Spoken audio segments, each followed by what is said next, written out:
In this week's drive, we get bitten by the banking at Long Pond, look at the explosion of demand for cars in China, lay down some smoking supermoto rubber, and put the Aquada to the channel crossing test. All this and more in this week's Drive.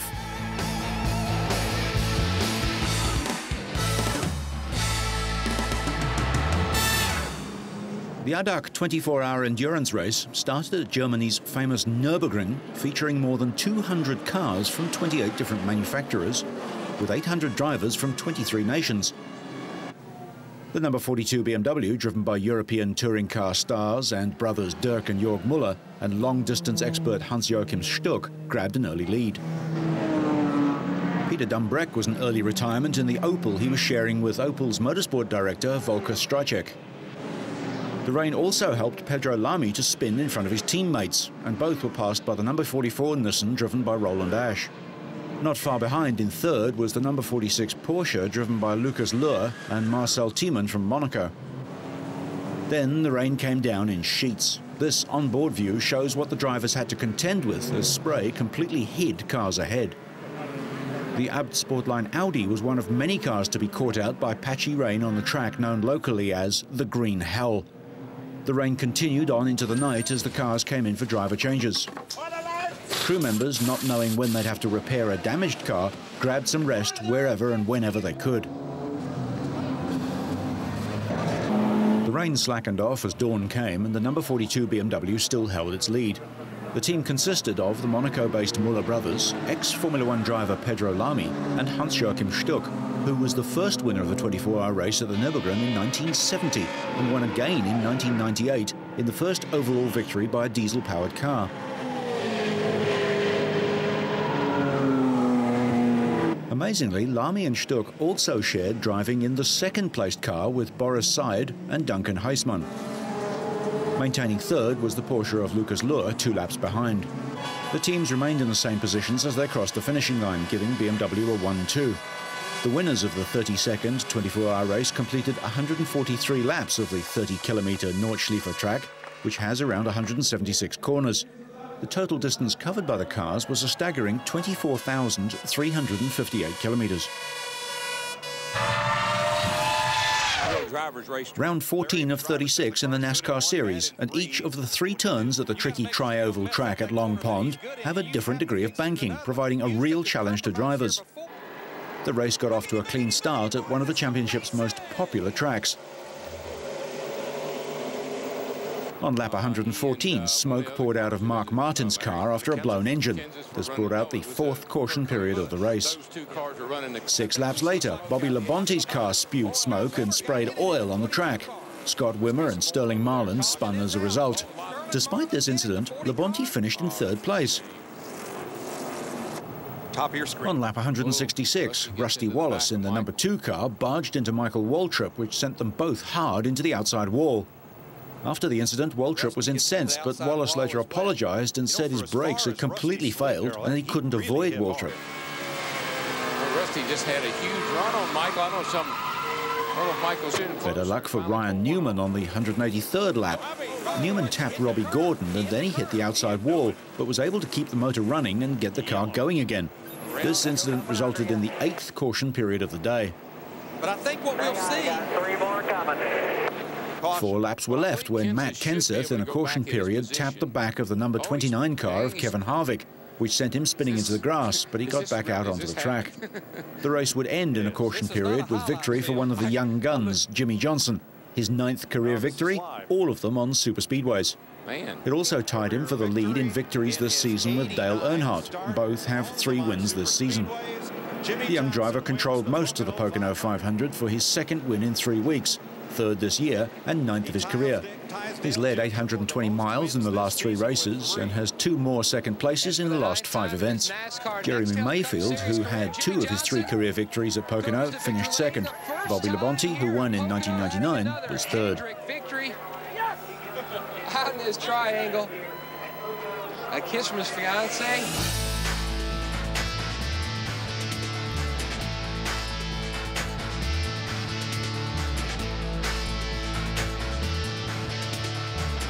Beijing recently hosted a biennial motor show that saw optimism from several world manufacturers, despite fears of a slowdown in China's economy and a drop-off in car sales. Prices have been coming down for 3 years, and they probably 10% a year. Prices are going to continue coming down, certainly not 10% a year. They're going to normalize to other markets. We're very close to normalized pricing right now, as a matter of fact. We aren't concerned about price reduction. There is not a glut of overcapacity. We absolutely disagree with that. As a matter of fact, I would say the top 15 manufacturers are all running near 100% capacity utilization, and we're all looking at how to increase our capacity to keep up with demand, even with the slowing in May. China's appetite for cars has prompted the multinationals to pump in $13 billion to produce 6 million cars annually over the coming years. This investment has prompted fears of lower profits, but for market leader Volkswagen, that doesn't seem to be a problem. I cannot see any very big hard landing here in this Chinese market, but competition is growing rapidly. Price war is a realistic fact. A lot of new models and brands will come to the market. It means the situation for our automobile industry, for us as Volkswagen as a market leader, is not in this like last year. This is right. The show featured brands from the super luxurious Lamborghini, Bentley and Rolls-Royce to less expensive offers from Toyota and GM. Despite sluggish sales in May, visitors at the exhibition say they still want to buy their dream cars. I haven't been to any car shows before because of the crowds, but this time I'm planning to buy a new car. Here I've seen all the top brands and the latest designs, so I think it's great. Some Chinese consumers have been holding back in anticipation of how prices would be affected by the launch of some 30 to 40 new cars at the show.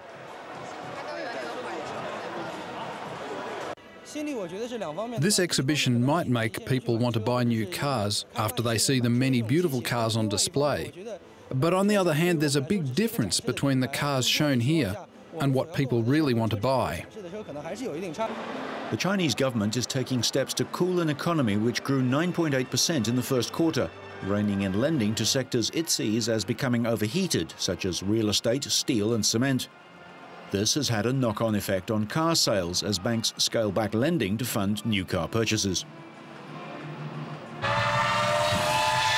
Most multinational firms are establishing factories in China, usually as joint ventures with local car makers. The latest is BMW, who opened a plant at Shenyang in the northeast. This is a truly great day for the BMW Group, as well as for our partner, Brilliance China Automotive Holdings. Today we have come together to celebrate the first fruits of our joint efforts, which started some years ago. BMW and its Chinese partner each hold a 50% share. A total of 450 million euros is to be invested by 2005, and an annual production of around 30,000 BMW 3 and 5 Series vehicles is planned. The opening of our joint venture plant here in Shenyang clearly shows the importance of the Chinese market. After a period where in the 90s we started our manufacturing operation in the United States, in South Carolina, where we basically had the first step of internationalizing BMW, we now have the second step with internationalizing towards Asia. Our strategy for the BMW Group consists of, on one hand, growth in existing markets with existing products, on the other hand, to expand into new markets with new products. And this happens here in China as probably the most dynamic market in Asia, maybe in the world, for the next decade or even more. And this is why it's so important that we have this ceremony here, and we want to grow here in China, and we want to sell premium products for the individual customers. BMW's legendary quality control processes have been fully integrated into the new factory. This computer-controlled machine measures thousands of points to within fractions of a millimeter on randomly selected body shells off the production line to make sure that the stamped sections have been accurately welded together. Similarly, the bodies are visually checked for imperfections before they are painted. If some minor repairs or adjustments are needed, it's best done at this body-in-white stage.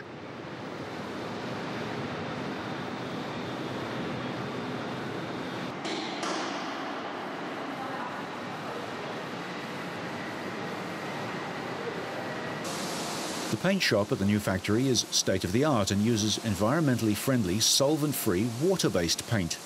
The factory currently employs around 3,000 people, and the project has progressed at an impressive pace. BMW submitted a project proposal for a Sino-foreign joint venture in December 2001 with Brilliance China Automotive. The proposal was approved in July 2002 by the State Council of the People's Republic of China, and approval of a feasibility study was received from the National Development and Reform Commission in March 2003. Just days later, the joint venture contract was signed at the Great Hall of the People in Beijing, and a business license was granted in May 2003. The brand new production facility was built in Shenyang, and the first BMW 3 Series came off the assembly line in September 2003. BMW has had a representative office in Beijing since 1994. In the 2003 financial year, the Chinese market ranked amongst BMW Group's top 10 sales markets for the first time. With a 75% increase to more than 27,000 cars, including more than 3,000 produced locally, China has moved up to 8th place. We have to invest, and this is why we have this joint venture here with our partner Brilliance, and we want to go beyond, of course, the first phase of about 30,000 units, which is the installed capacity for that phase that we open here today. But in the long run, the Chinese market is going to be one of the major markets of the automotive world, all over the world, and this is why we want to be positioned here beyond the 30,000 that we have installed. Over the next 5 years, the company is planning to increase its annual sales in the Asian markets from around 93,000 units in 2003 to 150,000 by 2008. In the first 4 months of this year, Chinese sales of BMW, Mini and Rolls-Royce were up by 41% over the same period last year to 8,500 cars. BMW Group's total sales in Asia in the first 4 months of 2004 amounted to 29,800 deliveries, an increase of 17% over the same period last year. Including the joint venture in Shenyang, BMW operates 24 production and assembly plants in 14 countries, including 6 in Asia, in Malaysia, Vietnam, the Philippines, Indonesia, Thailand and China.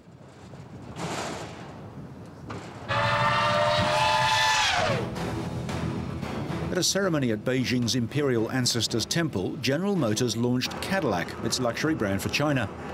Initially, all the cars will be imported from America, but the CTS and SRX will soon be assembled in Shanghai, making it the only facility outside the US to produce Cadillacs. Well, we think the Cadillac brand, first of all, we have great historic equity here in the Chinese market. We're seen right from the very beginning of being at the very top of the market, the best of the best. That's the equity of the Cadillac brand here in China, which is wonderful for us. And what has led Cadillac's renaissance is that unlike a lot of our competition who wants to blend in, be understated, have that international jelly bean shape, we have dynamic, very bold, cutting-edge designs. This is a car that when you're in a Cadillac and you go somewhere, you've arrived. The Cadillac XLR, the brand's flagship luxury roadster, will be available in China from early next year. Chinese are actually pretty much like anybody else all around the world. There are very, very successful people here who have a feeling of self-esteem and status. They want to be able to express their success, and around the world people do that with cars. Many people do that with cars. Chinese are no different.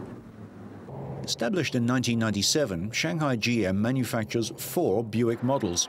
Among new facilities planned are the most advanced prototype laboratory in China, a virtual reality design studio that will be the first of its kind in China, a noise, vibration and harshness test lab, and a kinetics and compliance lab. The new facilities, to be completed within 2 years, will be built to the same standards adopted by GM's engineering and design operations elsewhere in the world. We've got approval to spend $3 billion over the next 3 years to continue our expansion of operations in China. GM currently has the broadest product lineup and the second highest market share, behind Volkswagen, among the global car makers operating in China. The fact of the matter is that there's probably 300 million people in China who can afford cars today. Their standard of living is not at the level of fully developed countries, but it's moving very, very fast. And every year there's many, many more people entering the vehicle purchasing power position. Shanghai GM will increase its annual production capacity from 200,000 to 450,000 vehicles to support new product plans. I think for the next 10 to 15 years, we're going to see continued significant growth in China's auto industry. And for GM to remain the world's #1 auto company, we have to be the best in China. GM's capacity in China will reach 1.3 million units by 2007.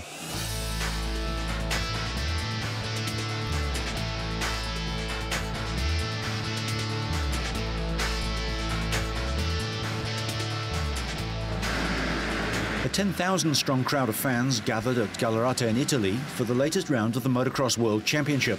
And for once, the action in the MX2 race overshadowed that in the MX1. Andrew McFarlane from Australia won both MX2 races convincingly, winning the first Grand Prix of his career, the third Australian in motocross history to accomplish the feat. The first race was the easier of the two, but there was plenty of action behind him. Italian Claudio Federici eventually proved the strongest of the chasing pack and held off series leader Ben Townley of New Zealand, who'd come from mid-pack. Townley came third, with Stephen Sword of Britain fourth.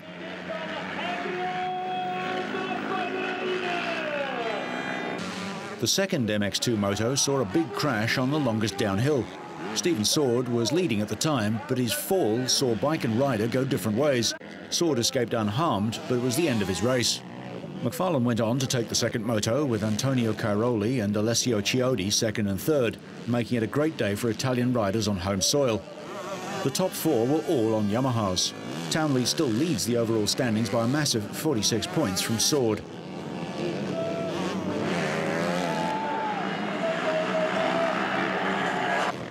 In the Premier MX1 class, Belgian Kevin Strabos's lead in the opening race was never challenged and he won easily. The 18-year-old clocked an unbelievably quick first lap on slippery terrain and controlled the remainder of the race. Behind Strabos, however, it was a busy race. In the end, Stefan Everts held the upper hand over Michael Pichon of France and Belgium's Steve Ramon to finish runner-up. However, Everts won the second MX1 moto, the reigning champion extending his title lead to 102 points. With new bikes, new teams and a lot of changes during the winter, the first round of the third Supermoto World Championship kicked off at Spa-Francorchamps and looks promising. 24 riders entered the smaller 450cc S2 class, including 11 factory riders. The S2 race got off to a bunch start with at least one rider crashing out before the season got underway. Riders from Belgium, Romania, the Czech Republic, Germany, Austria, France, Italy and Spain will meet in the 10 races between now and the end of November. Supermoto originated in a combination of dirt and road racing on modified motocross bikes with road racing tyres. Whether it's a compromise or a combination of the best of both depends on whether you fall off. For the others, it was wheel-to-wheel stuff as France's Jérôme Giraudo on his #2 Aprilia and Italy's Massimo Villarosa on a Honda battled for second place. The light and powerful, quick-steering dirt bikes with lots of ground clearance and grip make great short-track races. Way out in front, however, was Italy's David Gozzini on #11 Husqvarna. He won from Villarosa with France's Fabrice Lecornet third on a KTM. The big race of the day, the S1 class, saw entries from 7 factories: Husqvarna, KTM, Aprilia, TM, Vertemati, Vor and Husaberg. With reigning world champion Eddie Seal, Gerald Delapine, the 2002 championship runner-up, and Federico Brondi all on the new 630s, Husqvarna fielded a formidable team. Seal found himself in a tussle with Italy's Mauro Moretto, but neatly boxed him off behind the barrier. This left Seal to chase the leaders, KTM's Ivan Lazzarini on bike 6 and fellow Italian Massimo Beltrami on #9 Husaberg, until he slid off. KTM, the world champions in 2002, have a strong team with Lazzarini beside Boris Chambon. Lazzarini opened up a commanding lead which the others couldn't match, the Italian taking the checkered flag 5 seconds ahead of French teammate Chambon. Husqvarna's Belgian rider Delapine was just fractions of a second behind in third, and Husaberg's Beltrami was fourth.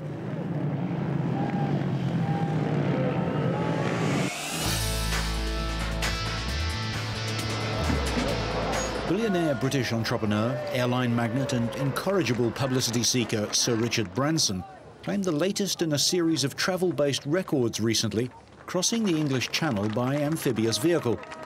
53-year-old Branson has undertaken a series of similar adventures over the years, breaking the transatlantic speedboat record in 1986, but failing in several attempts to make the first non-stop circumnavigation of the globe in a balloon. For his record attempt, Branson used a Gibbs Aquada, a revolutionary vehicle that combines the looks and on-road capability of a sports car with the ability to take to the water as a competent watercraft. Wearing a dinner jacket and bow tie, Sir Richard drove with Neil Jenkins, MD of Aquada.